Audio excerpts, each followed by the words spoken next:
This weekend's game between the Bucs and the Pats. Tom Brady returned to Foxborough after 2 years. Should be one of the highest rated games probably in the last couple of years, if not ever, considering the narratives, all of it. Can't wait to watch it on Sunday night. Of course, here joined by fellow Pats fan, and I guess now new Bucs fan now because of Brady, Boston Jack, regular to our podcast. Jack, what's up, bud? Are you emotional about this game? Not emotional. Looking forward to the game like everybody else from New England. It's going to be a big one for the ages. And like we were talking about earlier, I think one of the things that may be kind of it may take some of the shine off the trophy is the Patriots just aren't a very good football team right now. Yeah, so that's unfortunate. I mean, they've had some losses. They're not the elite team that they were a couple of years ago, and a lot of that is to do with the players they let go, and then some of the players that aren't there anymore for whatever reason, and they just lost one of their great players, I guess, today. My favorite player on the Patriots, James White, looks like he's out for the year. Yeah. So it's hard enough to be a Patriots fan, to remain a Patriots fan, but losing probably my favorite player on the team. And one of the most underrated players in the whole league. For him to go down for the year, that's just a big blow for the Patriots, a big weapon that Mac Jones was probably relying on. So with him not playing, I think Brady goes in there and just wipes the floor with him because, as you and I were talking about earlier, Brady's going there. This is a statement game for him. Yeah, if you look at the way that Belichick and Brady are talking about this game right now, days out, like it's all polite and with all that, and But if you know anybody that knows Tom Brady, how he is, I'm sure he wants to hang 50+ on this team. I mean, there's no doubt about it. I don't doubt it. And I, for one, as a Patriots fan, a lifelong, Boston native, I hope he does. He deserved the right to end his career as a New England Patriot. He should still be their quarterback. He deserved the right to go out on his own terms. And for Hoodie not to bend even a little bit for the greatest of all time, to just give him this one. He deserved it. And to not break his own protocol, his own rules, to not crack a smile when maybe he should have.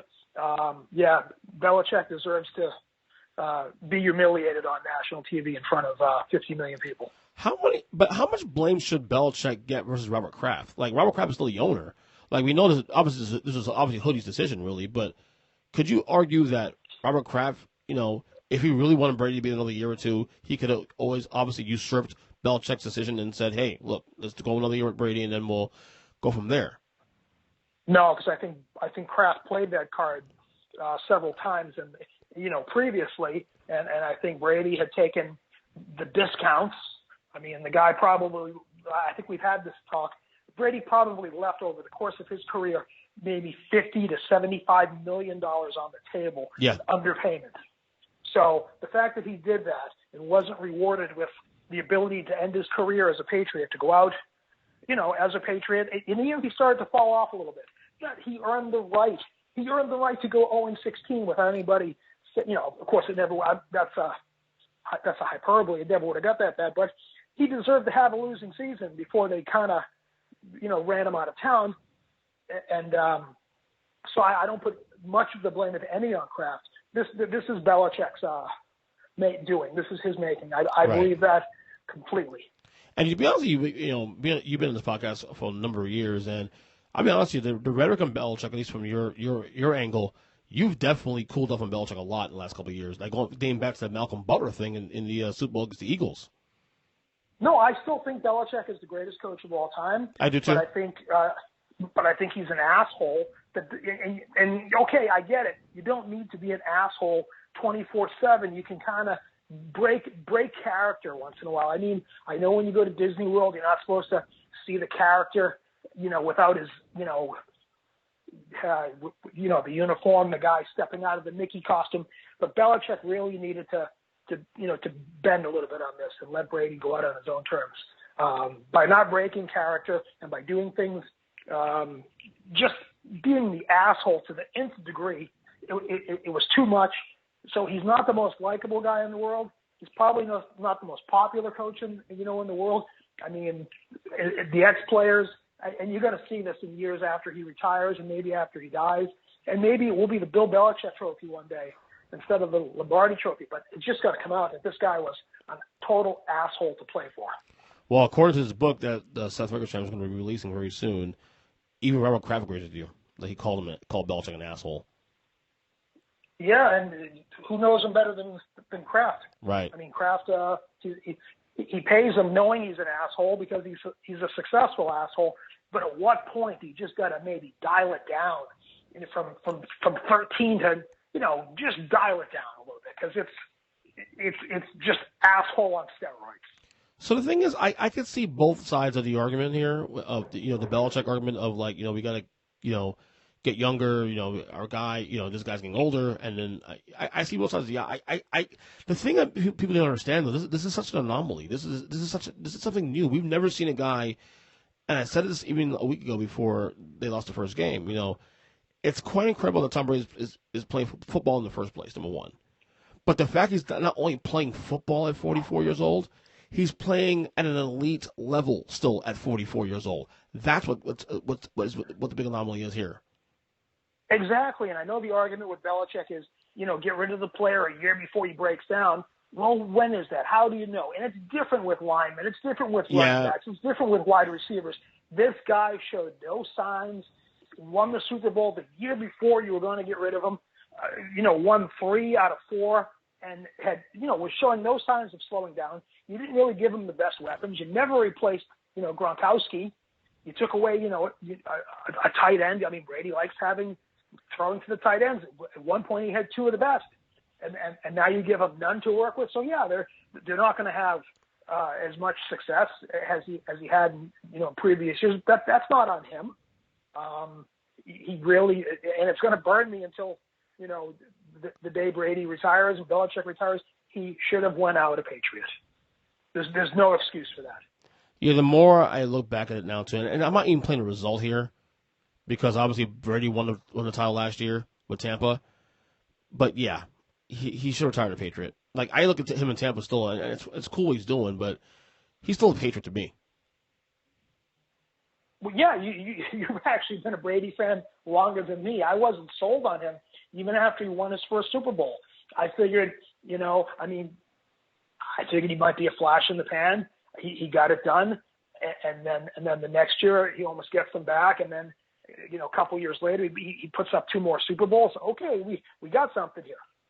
So his first 4 years as a starter, he puts up 3 Super Bowls. So okay, I get it. But even after the first year, I wasn't sold because he kind of took over for Bledsoe that first year, so you didn't know if there was still going to be like a competition. Right. But Belichick went with him, and the rest of it, they say, is history. And then, of course, for the next 10, 15, 20 years, it's just been Brady, Brady, Brady. And he grew into the superstar. Remember, his first couple of years, he wasn't the quarterback that we all see now. He was more of a game manager his first couple of years. So he grew into the role. He made the most of his opportunity, and he's a self-made goat. One of the things that in his book that's going to come out in October, that really stood out to me, like they apparently Bill Belichick did he commissioned an internal study to examine traits of transcendent athletes. So Michael Jordan, Kobe Bryant, Tiger Woods, and Tom Brady was interviewed, and while the other 3 guys get their motivation from manufactured conflict and whatnot, apparently Tom Brady measured basically felt he was at the peak of his powers when he was in a loving and supportive environment. A little different from what we probably think of the elite diabolical. Like Tom Brady is diabolically driven, but apparently he's driven also in a way where he's in a better, student environment where it's all loving and everybody's on the same page. A team guy. Well, I mean, I'm not trying to be a psychologist here, but he does come from a pretty good family. Obviously his parents are still together, still married, and that's got to be good. It looks like he has a good relationship with his siblings, so he has a good family life. To watch him on TV, it seems like he's almost a regular guy between him and his wife, and they're practically billionaires. And it seems like they pull off the whole family thing. unless they're very good actors, it looks like they're really a loving family. No, they do. I find it hard to fake that for 20-something years in the spotlight, honestly. Right. So happy, if you're happy at home, it's a little easier to come to work and not have all the distractions. Worrying if your wife's going to leave you, if your kids are, your kids are going to be there when you come home. So to have that, I mean, you can't put a price tag of how important that is. Right. The stability. Absolutely. That Brady's probably had his whole life. So. Right. Maybe Belichick didn't have it. Maybe Belichick's envious of that. I mean, obviously he's divorced. Yeah. He's got a girlfriend. He's got kids, but he doesn't really strike me as a happy man. No, not at all.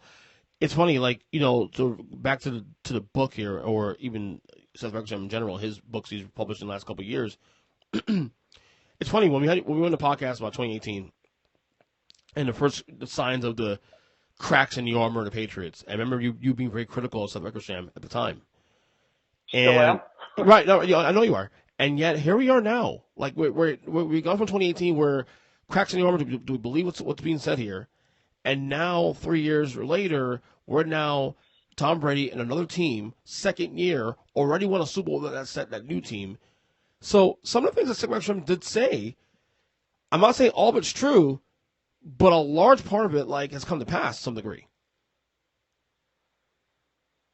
I mean, as far as the arguments and the disgruntled things and all the stuff that he's mentioning, what team doesn't have that stuff? I mean, he's not really blowing the lid off. People are human.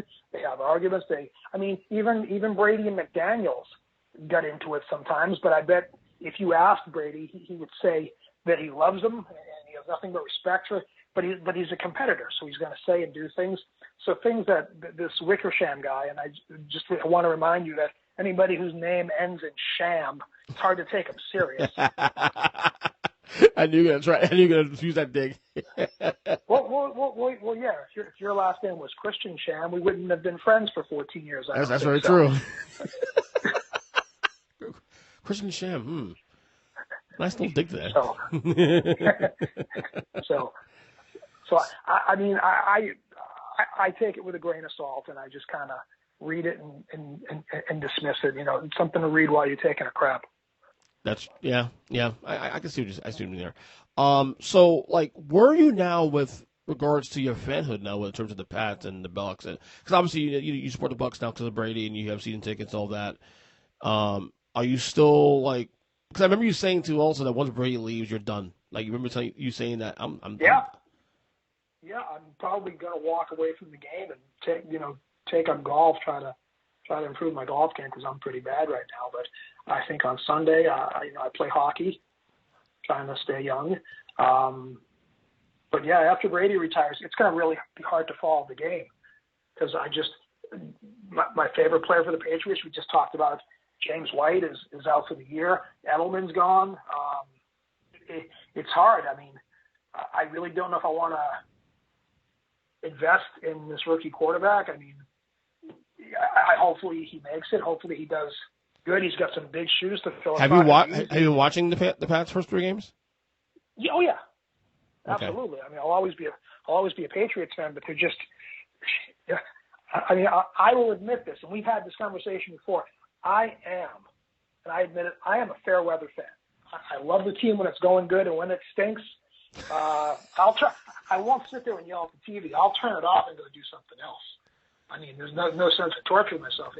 I mean, if they stink, they stink. I'm not going to sit around and watch a crummy team. I mean, it's like a product. I mean, if I go to a restaurant and the food's good, I'll come back. If the food's so, maybe anybody can have a stinker, but if it's bad the next time and the time after that, I'll go somewhere else. So basically, I'm saying the same thing about my team. I mean, the first week they kind of blew that one, and then they looked good against the Jets, big whoop, and then last week the Saints really put a hurting on them, and now you're thinking, well, geez, I mean, the Saints aren't really an elite team, and they didn't look too good against them. So what's the outlook? What are you thinking about this team? At best, they go 9-8, 8-9. They're not a top tier team. They're maybe a mediocre at best team. We hope. And let's face it, we've been spoiled for the past 20 years. So it's hard to get behind a team that you don't even know all the players. Your favorite players are all gone, and they're just You know Belichick, though, still. Albeit angry, I know, but obviously he's missing a couple key players because they're in Tampa Bay right now. Yeah, I think the one confirmation with all this infighting the last couple of years was when how Gronk handled things. He literally retired from the game a couple of years ago, and then when he decided to come back, he asked to be traded to Tampa, which did happen, of course. Well, not only retired, did you hear him on TV last week or a couple weeks ago, or I don't know if that was pre-recorded, where he said he was actually traded to Detroit? I didn't know that. Did you know that? No, I did not know that at all. He said that he was on TV. He said that he was traded to Detroit, and he said, I ain't going to Detroit. I'm retired. That's how he got out of going to Detroit. So if that's what he was thought of, to be traded to Detroit, that's okay. Can you blame him? Shit. Well, no. I mean, obviously, I don't like playing for this stick in the mud. And he's going to trade me to Detroit. It's amazing he hasn't said worse things. I mean, that just shows that maybe Gronk's more mature than we think he is. Oh, no. Gronk's not an idiot. That's one thing I will say. Gronk may act like an idiot or put on the persona of an idiot, but that guy is not a fucking idiot. He is not an idiot at all. He's a smart guy. He saves his money and all that. He's a smart guy. Yep. Yeah. So, so this game feels kind of underwhelming though, because I thought the Pats would be a little bit better. No, granted, it's only 3 weeks in. They're garbage. The one thing that will save the game is, of course, it's a night game. Yeah. And Brady's going to pass the record, which makes it a big bonus. And he might even do that in the first half. 68 yards. He could get that on one play. So. Isn't that fitting? What is it? Is that the passing record? 68 yards. Isn't that fitting? He'll do that in his old stomping grounds. Isn't that fitting? Yes, that is like an added bonus, but it won't save the face.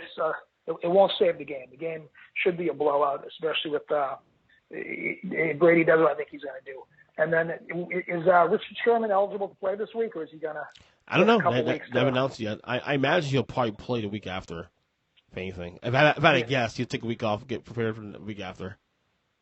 Just a guess. Mean, he's probably not the same. Obviously, he's not the same player he was, 2, 3, 4, 5 years ago. But I think he could still boost. If there's one weakness with Tampa Bay, it's definitely the secondary. He can maybe be what Revis was to the Patriots back in 2018. Right. No, he could definitely help it a little bit to the point or where. Or not 18. 2014. Yeah. Yeah. Well, the way Belichick handled Revis back then, it was smart though. He really got rid of him the year he was supposed to. Right, and that's what Sherman's going to be. He's probably going to be a 1 year and done. Maybe help out. All he's got to do is make a couple plays. I mean, that can be the difference. I mean, you look at the game against the Rams last week. I mean, Brady, he didn't throw any picks. I mean, he put up the points, but their defense gave up a lot of points. Now, granted, Stafford has something to prove in L.A., yep. But he definitely exposed the weakness on the Bucs. They've got to get somebody in that secondary who can create a stop. Anybody. Malcolm Butler comes to mind, but I don't know if Malcolm's going to come back and play. But that would be how would the irony be there if Brady could talk about Malcolm Butler into coming back and playing some safety for the Bucs? And, right. How sweet would that have been for him to come back and play in this game? Speaking of Malcolm Butler, in the same book we're talking about here too. They got a little bit close to why he got benched, I guess. I guess they were saying that, Yeah, there's been a lot of theories, but whatever the reason was, he should have been allowed to play in that game and maybe make a difference. All he needs to do is make a couple of plays, and it could have made a difference. And even if he had a bad week or a bad night or a case of diarrhea before the game, throw him in the game. Yeah. I mean, you couldn't stop Nick Foles once. All you had to do was stop them once, and you win that game. And then that'll piss me. As many Super Bowls as we won, that one still pisses me off because You left that one on the table. The Giants beat us, okay, and they beat us twice. But the Eagles game, Hoodie definitely left that one on the table, and stupid. I remember on this podcast, every show we did for a good year after that, you were completely pissed off about that situation. Still am. Yeah. Yeah. I mean, you think I'd be content with 6 Super Bowls? You definitely left one on the table. I mean, and Hoodie's the only one who could get away with that. Nobody else could get away with leaving one on the table. I mean, what's his face? Pete Carroll left one on the table, and he'll never be the same. Well, but he only had the one. He had a chance to start a dynasty. You realize they were 1 yard away from going back to back and starting a dynasty. They probably would have won it the year after that too. They were so strong. But that one stupid play call, that one thing, and it changed, it reversed the fortune of an entire franchise. He's never been the same, and when he retires, he'll never live that down. That he'll be remembered for that, not the fact that he won a Super Bowl, but that he called that passing play on second and goal or whatever it was. Right. Left Okay. the Super Bowl on the table. Right. All right. One thing before we let you go. Sure. We were talking on text on Sunday about Big Ben. Yep. About Big Ben. I've been talking about this all week on this podcast. He's done. He is finished. What's your analysis on Big Ben? Well, again, it's a sad thing. I mean, he's been the face of that franchise. 2 Super Bowls. Has always put his team in a position to win, but he can't do it anymore. I mean, I think his body is just worn down. As a guy who just left it all on the field, and now I think his body, not so much his skills, but I think he's just beat up, and he doesn't have the team, around him. Antonio Brown is gone. A lot of the other great receivers and tight ends, for whatever reason, are gone. The defense isn't the Pittsburgh Steelers defense that it used to be. I mean, it's still good, but Troy Polamalu is gone. Some of the other great defenders on that team are gone. So, the cracks are definitely showing, and it's too bad because he deserves to go out in Pittsburgh the same way Brady deserved to go out in New England, and I don't think he's going to get the chance because the skills and the body is just deteriorated to the point where you're going to have to pull him. No, well, he'll get the Eli treatment. He'll probably get benched. Like you were saying on the text that you can see him by week 6 as a reserve. And I think he'll retire. I don't think he'll go anywhere else. He'll just retire like Eli Manning did. Eli didn't want to go anywhere else. I hope he does. I hope he does like what Marino did.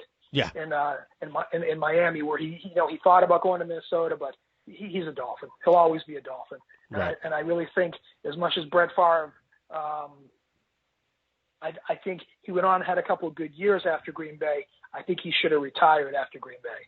I think he really hurt his legacy by going on and playing. And I think Marino would have hurt his legacy. And I think Ben's just got to say, hey, I gave it all I had, and it just isn't there anymore. I can't play this style of football in 2021. The game is faster, and I just don't have it. He looks like Big Ben in Week 16, like slowed down and choppy in Week 3. Yeah. So if he's this bad now, how bad will he be in December? Oh my God.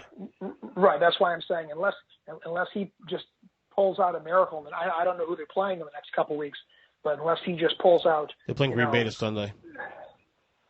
Green Bay? Yeah, this Sunday. Yeah, that's wow. And where's the game? In Green Bay. Okay. Yeah, I mean, I hate to see him, embarrassed in front of his home, at Pittsburgh. I mean, last week was no great game. 2 weeks in a row when Pittsburgh got embarrassed. But it is still early. It is still early in the season. I mean, hopefully he goes into Green Bay and puts up a good game, but it's probably not likely. This may be the beginning of the end, like a slow, painful death. Yeah, and it's too bad because I have nothing but the Steelers. I mean, great team, great franchise. I have nothing but respect for Roethlisberger and what he was able to do. 2 Super Bowl rings. Mm-hmm. He's a future Hall of Famer. But unfortunately, it looks like it's the end of the road. Yeah, that's the way I interpret that too. So, and you got the Bucs winning this Sunday, right? Wow. Huge. I mean, I think it's a 6.5 point spread. Yeah, it is. Vegas has it. No, take the Patriots, give the points, and buy a new car. Yeah, I think it's 6.5 as I checked yesterday. As of right now, it is 7 points now. 7 points. What a half point. So. Yeah, maybe because of James White going down for the year, but he wasn't going to play this week anyway. But I think a lot's being made of the hype, and that people are starting to realize that Brady will try to run up the score. All right, that's Boston Jack with us. We'll talk soon, buddy. Good luck to whoever team you rooting for the Bucks this week. Obviously, you want the Brady to blow them out. So good luck to your Bucks, I guess, this week. Right? Yeah. I'm rooting for the Bucks this weekend. All righty. All right, man. Good job, man. I'll talk to you later, okay? Thanks. All right, buddy. Be good. Bye-bye. Bye-bye.